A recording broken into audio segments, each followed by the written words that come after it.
காலை வணக்கம் மாணவர்களே.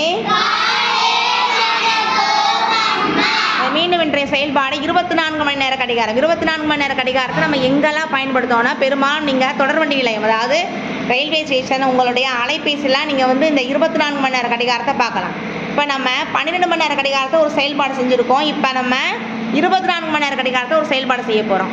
நள்ளிரவு 12 மணி, அதாவது நள்ளிரவு 12 மணினா 24 மணி நேர கடிகாரத்தில் 24ல் இருக்கும்.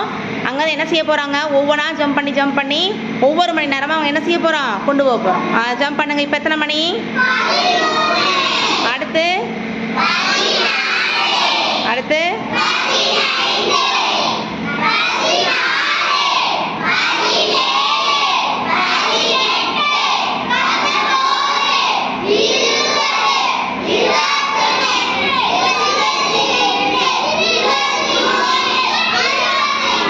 அதாவது நள்ளிரவு 12 மணியிலிருந்து அதுக்கு அடுத்து வரக்கூடியது எல்லாமே நம்ம எப்படி தான் சொல்லணும், 13, 14 தான் எதில் இருக்கும், 24 மணி நேர கடிகாரத்தில் இருக்கும். உள்வட்டத்தில் எத்தனை மணி நேரம் இருக்குது? 12 மணி நேரம் இருக்குது. வெளிவட்டத்தில் ஒரு 12 மணி நேரம் இருக்குது. அப்போ மொத்தம் 24 மணி நேரம் கடிகாரம். நன்றி மாணவர்களே.